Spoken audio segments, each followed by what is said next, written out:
Okay, so it's the let's make fun of the fat girl.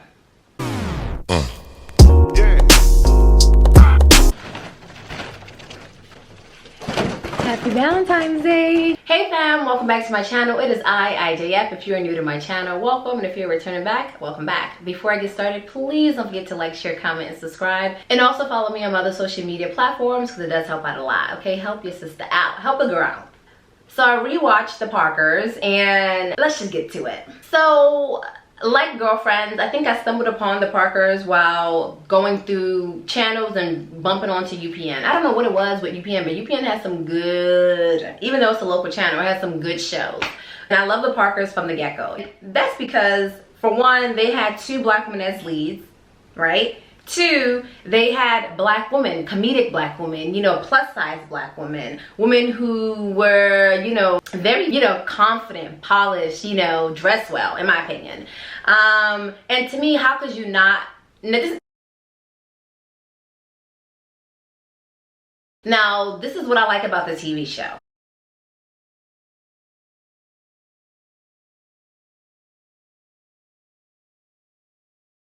So let's talk about the two main characters that matter the most in this whole series. Of course, Nikki Parker and Kim Parker. So Nikki Parker is a charismatic mother in her mid-30s, a freshman in junior college, a student at a junior college, a hustler girl. She sells like Avon products or Miss Egyptian products, which she sells cookies, she's a caterer. I mean, she does it all. She is a go-getter and she's very, very confident, which is not very conventional in TV shows. They usually don't want women to be confident, and especially big black women to be confident. That's just a no-no. But Nikki Parker was the opposite of that, and she exemplified everything that she was to me.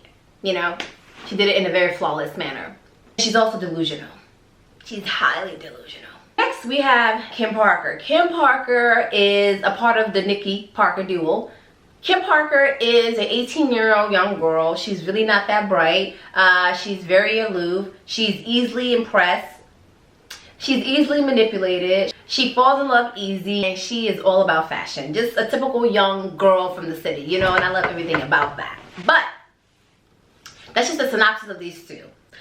That's just a synopsis of these two. Let's break it down with those four categories with these women, okay? So with every show that I watch, I try to cut it down to four, you know, components. Of course, you know. And of course, you guys are free to give me your comments below. Should I change it up? Should I add a fifth component or a sixth? You know, let me know in the comments below, you know. You know, without y'all, there's no me, fam. There are four compartments that I split my shows up in. And those four are love, friendship, career, and finances. And also with the friendship, you could also slash family in that. Finances. Nikki Parker, financially, Nikki Parker shows us that she is not in a good place. She's always asking people if they're the credit collector. She always has bills that she has not paid for. She's always afraid of her life being, you know, cut off. Which shows us she is a working class mother and she's just trying to get by. That's why she's a hustler. That's why she has so many, you know, her hands in so many pots, because she is trying to make it for her and her daughter, you know. So I love that example that they showed us in the show about a working mom who was just trying her best to get by without doing anything too illegal. So financially, Nikki Parker is not okay. Friendship wise, because it's a comedic show, you know, it's a lot of satire. She's not the greatest friend. She's an okay friend, you know. She sometimes helps Endell out, but most of the time, Nikki Parker is the one who's being rescued by her daughter, her daughter's friends, T and Stevie, or Endell. And sometimes, Professor Ogilvy. We'll get to him soon, then later. So friendship-wise, Nikki is okay. I would say she's a 3.5 out of 5. And I only say that because she's always borrowing money from Endell because she ain't got it herself. Again, who wants a mooching-ass friend? Okay? She's like a baby Lynn. You know what I mean? Like, she's always asking for her startup plans and her monkey-ass ideas being funded. Her monkey-ass ideas. She's always asking Endell to fund her monkey-ass ideas. And sometimes Endell fall for her, into the series went a little further and she's like, I can't, no. Moving on. Career. Her career, because Nicki Minaj, Because Nikki was a dropout, her career and finances are very close. Her career and finances are basically the same. She ain't got no career. She sells cookies. She's a student at junior college, and she ain't got a career. She ain't got a career. Lastly, her love life. Nikki Parker does not have a love life. Nikki Parker's love life is very one-sided. I mean, in the end, it becomes a little better. Again, I'm trying my best not to ruin the show for anyone in case you haven't seen it. But yes, with Nikki, her love life is Nikki Parker's love life is one-sided. She's very delusional, like I said. And again, I'm not trying to ruin the show for anyone who hasn't seen it yet, but get up on it. The way her love life was displayed on the show is she's a big black woman who really doesn't get much luck when it comes to the love department.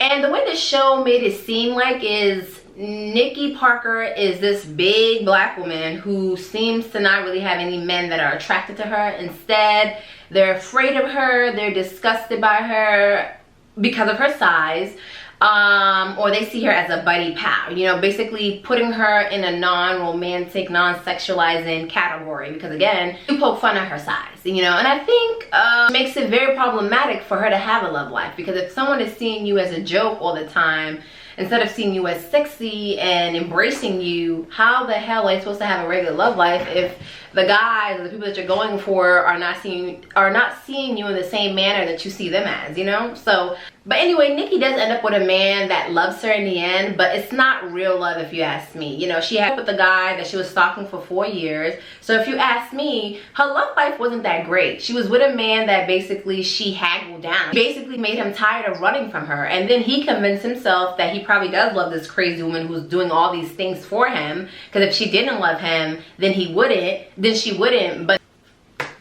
it was just a mess, you know. She's stalking a guy, her stalker falls in love with her, because if he didn't fall in love with her, his life was going to be worse anyway, you know what I mean? The way they display love in this show was terrible when it comes to Nikki Parker, because again, she was a big black woman chasing this skinny, dorky dude that she thought was fine. Like, he don't, Denzel fine, Ogilvy, eh. Anyway, but yeah, that's how she falls in love. That's her love life. That's her love story. I think that's what I didn't really like about the show, but you know, we'll talk about that later in the video. Let's move on to Kim Parker. Career and finances. Kim Parker was broke, okay? She probably was maybe 2 to 3 coins more broke than her mama, okay? She's the child in this dynamic. So when it comes to when it came to finances, she didn't have any finances. She was a college student, not working. I remember that life myself. Her parents was taking, well, yeah, her parents were taking care of her because her dad was a rich man, a lawyer who owned a mansion. She ain't got no finances. She ain't got no issues. She ain't got no problems. Yeah, she ain't got no money. So let's move on to career. Now, with her career, she definitely had a career. I mean, she was in school, but we all know that Kim was one of those people who had more focus on her hobby, which was fashion designing, than actual school. Because I think for her hobby was all that she wanted, all that she needed, and her hobby actually did become her career. You know, later on in the series, again, not trying to say much, you know, she kind of is not the greatest when it comes to academic stuff. I mean, well, she's not the greatest when it comes to common stuff either. She's not that smart at all. But one thing she was good at was putting together clothing. I mean, some might call it tacky, but funny enough, her work actually reminded me of Betsy Johnson. I know for some people it's fictional, obviously fictional characters, fictional everything, but Kim's work kind of remind me of Betsy Johnson's, you know, crazy leopard print, or, you know, really lively colors added to leopard print, or patterns. I'm just like, it's a lot going on. Not for me, but it's for somebody, okay? And because she was so eccentric with her style, it called attention, and she got to where she needed to be in the end. So her job is fashion designing. Friendship. Yeah, Kim is not a great friend. Kim is very forgetful. Kim is very ditzy. Kim has a big mouth. Kim is very lazy. Kim is a lot of things. She's not a great friend. I think people probably are like you know, Stevie and T stick around her because they also need her for their musical band. You know, she's a great singer. That's one thing too. So Kim is very good with the arts, but when it comes to, again, academic and merit things, not so much. So with her friends, I think they're with her because A, she's entertaining, like she's the dumb one in the group. Secondly, they also need her because she is the vocal to, she's a vocalist in the group, and they need her for that because they also are trying to make it big while they're in school, her friends.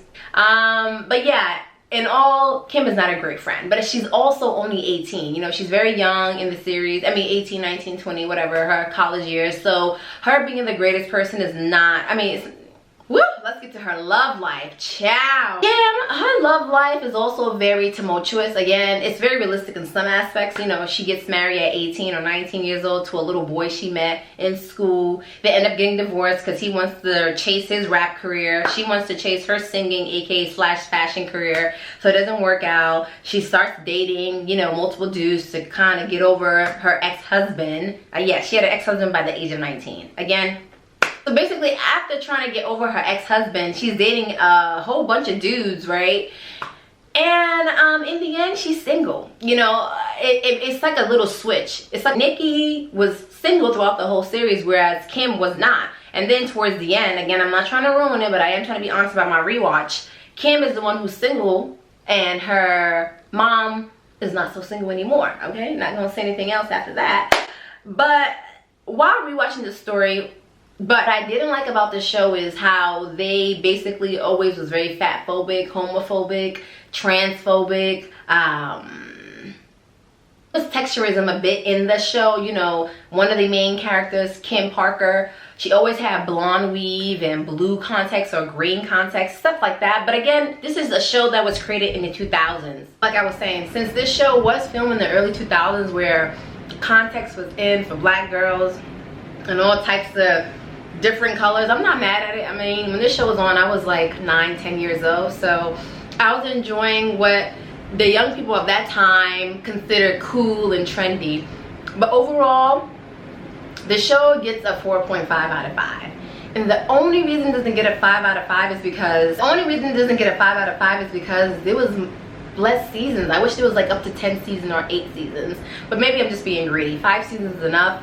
And it's just a great show. So for this Valentine's Day, if you ain't got a man or no friends, hopefully that's not the case. Hopefully at least you have friends. Lord, I don't know nobody. But I'm very lucky. Okay. A girl's dating, honey. Can y'all see that? I'm covering the name of the person because that's none of your business. But this Valentine's kind of sucked because it is cold. It's like ice outside. So I had this plan of having this romantic dinner with my boo and a picnic, but it ain't happening no more because the weather said, hold on, bitch. But anyway, fam, please enjoy your Valentine's Day or Galentine's Day or Valentine's Day. I don't know for the fellas. This one, that out there, I don't know if men care about this type of stuff. Well, gay men do, but you know. Thank God, you know, Valentine's Day is on a Sunday this year too. So enjoy your Sunday, enjoy this day. If you think it's too capitalistic, I totally understand that too. So just enjoy your day as it is. Who cares if it's Valentine's Day, right? As always, fam, please don't forget to like, share, comment, and subscribe. And also follow me on my other social media platforms. I will see you guys in my next video. Bye. Mwah.